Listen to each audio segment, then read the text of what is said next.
नमस्कार दोस्तों, स्वागत है आपका इस चैनल में। हिंदू धर्म में माघ मास के कृष्ण पक्ष की एकादशी को षटतिला एकादशी का व्रत रखा जाता है।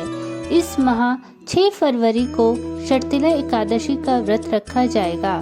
पंचांग के अनुसार षटतिला एकादशी की तिथि 5 फरवरी को शाम 5:24 से शुरू होकर 6 फरवरी को शाम 4:07 पर समाप्त होगी।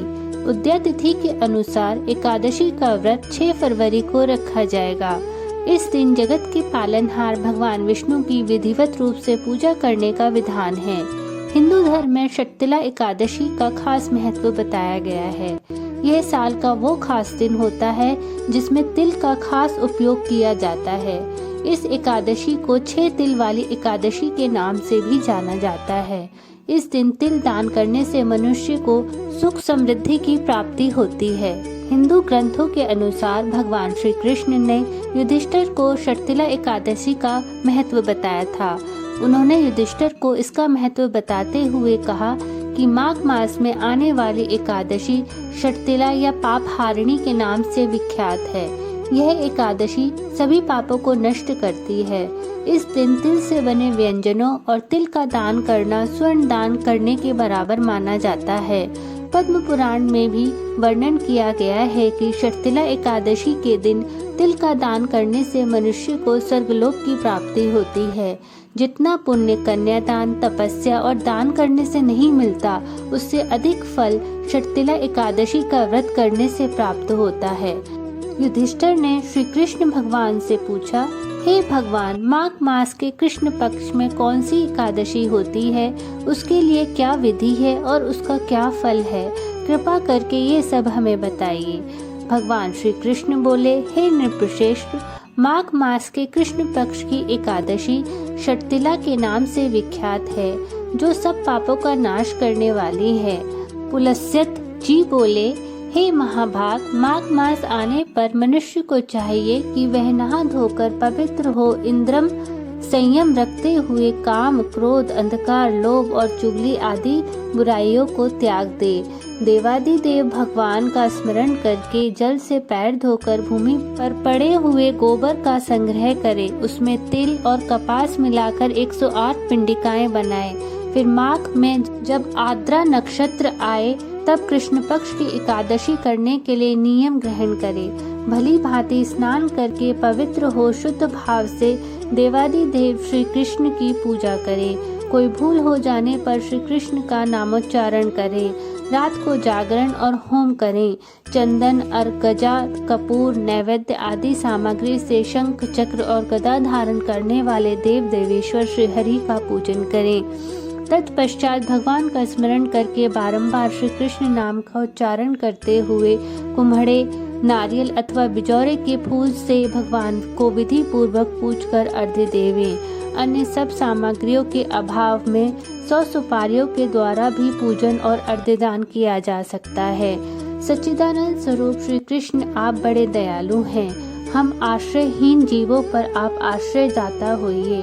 हम संसार समुद्र में डूब रहे हैं, आप हम पर प्रसन्न होइए। हे कमल नयन, विश्व भावन, सुब्रह्मण्य, महापुरुष, सबके पूर्वज, आपको नमस्कार है। जगत पते, मेरा दिया हुआ अर्घ्य आप लक्ष्मी जी के साथ स्वीकार करें। तत्पश्चात ब्राह्मण की पूजा करें। उसे जल का घड़ा, छाता, जूता और वस्त्र दान करें। दान करते समय ऐसा कहें, इस दान के द्वारा भगवान श्री कृष्ण मुझ पर प्रसन्न हो। अपनी शक्ति के अनुसार श्रेष्ठ ब्राह्मण को काली गौ का दान करें। द्विज श्रेष्ठ विद्वान पुरुषों को चाहिए कि वे तिल से भरा हुआ पात्र भी ब्राह्मण को दान करें। उन तिलों के बोने पर जितनी शाखाएं पैदा हो सकती हैं, उतने 1000 वर्ष तक वह स्वर्गलोक को प्रतिष्ठित होता है।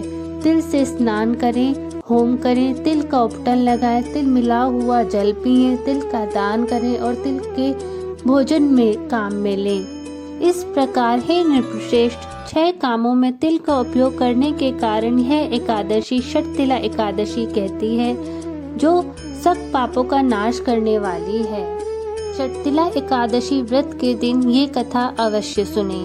नारद मुनि त्रिलोक भ्रमण करते हुए भगवान विष्णु के धाम बैकुंठ पहुँचे। वहां पहुंचकर उन्होंने बैकुंठपति को प्रणाम करके उनसे अपनी जिज्ञासा व्यक्त करते हुए प्रश्न किया, हे प्रभु, षटतिला एकादशी की क्या कथा है और इस एकादशी को करने से क्या पुण्य मिलता है। देवर्षि द्वारा विनीत भाव से इस प्रकार प्रश्न किए जाने पर लक्ष्मीपति भगवान विष्णु ने कहा, प्राचीन काल में पृथ्वी पर एक ब्राह्मणी रहती थी।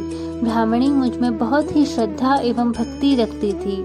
वह स्त्री मेरे निमित्त सभी व्रत करती थी। एक बार इसने 1 महीने तक व्रत रखकर मेरी आराधना की। व्रत के प्रभाव से स्त्री का शरीर तो शुद्ध हो गया, परंतु यह स्त्री कभी ब्राह्मण एवं देवताओं के निमित्त अन्न दान नहीं करती थी। अतः मैंने सोचा कि यह स्त्री बैकुंठ में रहकर भी अतृप्त रहेगी। अतः मैं स्वयं एक दिन भिक्षा लेने पहुंच गया। स्त्री से जब मैंने भिक्षा की याचना की, तब उसने एक मिट्टी का पिंड उठाकर मेरे हाथों पर रख दिया। मैं वह पिंड लेकर अपने धाम लौट आया। कुछ दिनों पश्चात वह स्त्री भी देह त्याग कर मेरे लोक में आ गई। यहाँ उसने एक कुटिया बनाई और आम का पेड़ मिला। खाली कुटिया को देखकर वह स्त्री घबरा कर मेरे समीप आई और बोली कि मैं तो धर्मपरायण हूँ, फिर मुझे खाली कुटिया क्यों मिली है। तब मैंने उसे बताया कि यह अन्न दान ना करने से और मुझे मिट्टी का पिंड देने से हुआ है।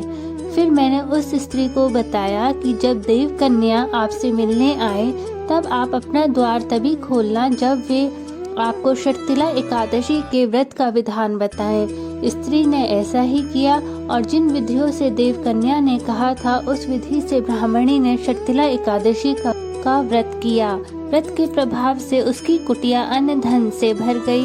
इसलिए हे नारद, इस बात को सत्य मानो कि जो व्यक्ति इस एकादशी का व्रत करता है और तिल एवं अन्न दान करता है, उसे मुक्ति और वैभव दोनों की प्राप्ति हो जाती है। बोलिए सत्यनारायण भगवान की जय। एकादशी मैया की जय।